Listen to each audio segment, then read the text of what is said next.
All right, let's get to Kevin Green, who joins me now, senior markets correspondent. We are seeing a fourth day of losses here for the S&P 500. So stocks continuing to slip. No doubt some cautionary headlines, as I mentioned, with the downgrades for some of these mega cap tech names. You've had Pichai out also warning of irrationality in AI. JP Morgan warning of AI valuations, a correction there.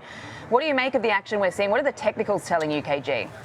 Yeah, well, I mean, obviously we are breaking down here for a fourth straight day, but when you're kind of looking at the internals, as you talked about, we are seeing this defensive trade actually taking place, at least for right now. We actually did see utilities in the green. Now they are flipping over to the red here, but you have consumer staples also catching a little bit of a bid.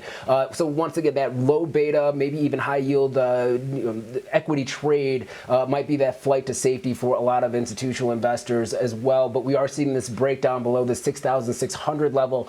If we kind of looked at the level earlier this morning, it wasn't a big key area that I was actually focusing on. Could we actually still flush down to 6,550? I think that possibility is very high, but I think that's probably going to be your line in the sand for the S&P 500 for a couple of reasons. We are already seeing a bearish cross on the S&P 500 weekly chart where the 12 EMA is below the 26 EMA. Now that's on the weekly, and you also have some structure of support at that 6,550-ish area. So you would like to actually probably see us continue to flush to the downside here today and try to be able to recover over the next couple of trading sessions here as you start to hit some key areas of support for a lot of these tech stocks. So not a good look when you're looking at the price action, but this is not a sell everything type of flush event yet. And I think if you have that VIX at around a 24, 25, we usually do not stay in that high of a level for very long. And usually that's getting closer to the end rather than the beginning. I think that's the hope. Hopefully we don't have any other negative news that comes and hits the tape over the next couple of trading days.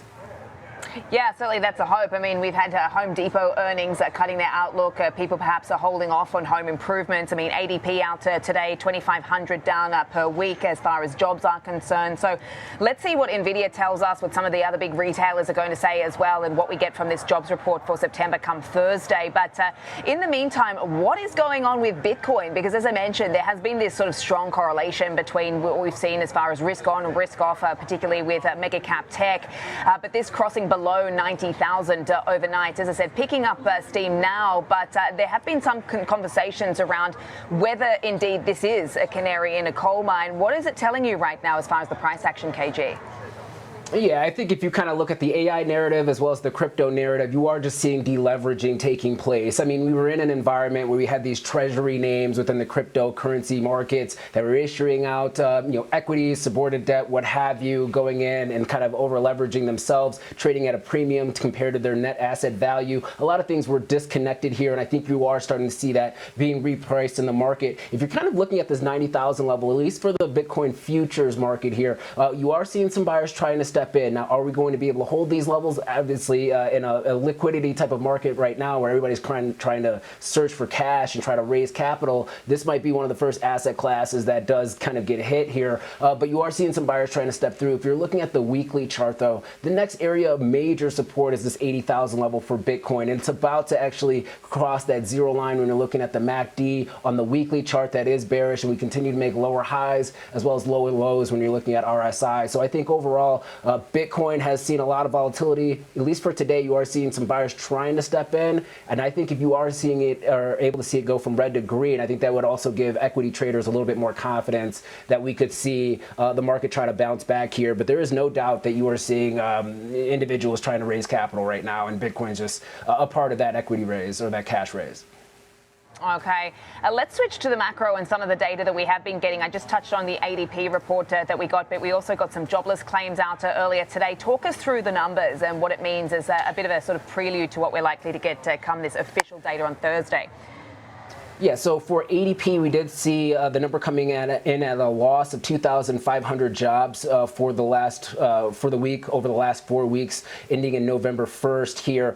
Job losses are actually slowing down going into November, so they actually do see that as a bright sign, and they are seeing an uptick when it comes to hiring activity, especially when you're looking at the leisure and hospitality space, and a lot of that's actually backfilling maybe some of these individuals that are retiring. Now, this is kind of a newer data set that the market's really trying to to adjust to, get used to here, but it is showing a little bit of a slowing. Now, if you're looking at the government jobs that were actually being reported here, the BLS data, the jobless claims, this is for October 18th, or the week ending in October 18th. Very stale, over a month old at this point in time. Initial claims came in at 232,000. That's exactly where you wanted to see, very close to that 4-week moving average at that time. But you did see continuing claims tick to the upside for a little bit here, up at 1.95 million, slightly higher than what we saw for the prior print here. But overall, once again, that's a very stale print. I'm not sure how much weight the market's actually taking in for that number here. But for the ADP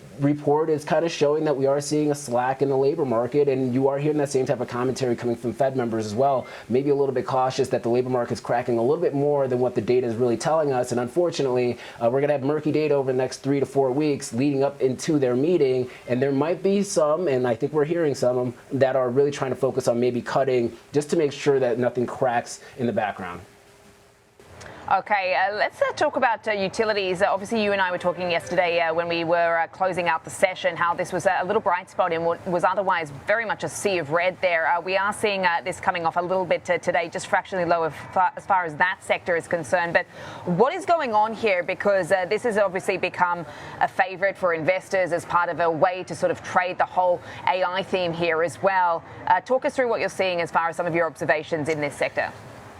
Yeah, so if you're looking at the utilities performance yesterday, what was actually very interesting is it was the traditional utility names, the Duke Energies of the world, NextEras, those that actually do have a decent dividend yield, and in an environment where interest rates are moving a little bit lower, they do look a little bit more attractive, especially from a portfolio management standpoint, and it's a lower beta sector as well compared to the broader S&P 500. Now, what is actually interesting on this daily chart, we're pretty much testing this 20-day moving average and really pinching between the 50-day in yellow and the 20-day moving average in blue. But that MACD is starting to hinge a little bit, and maybe we actually get a bullish cross where that 12 EMA crosses above the 26 EMA. If you're looking at the price performance or the action today as well, some of these stocks that had this thematic type of trend when it came to inflows, the Oklos of the world, SMR, or even if you're looking at MP Materials, which is outside of utilities, they're actually catching a bid today, and those have been aggressively sold off. That could be a sign that maybe some buyers are trying to step into some of these names in some of these industries, but utilities is actually performing really well, or on a relative basis compared to the S&P 500. I would not be surprised if you still see some positive inflows going into this sector over the next couple of weeks if volatility continues to stay elevated.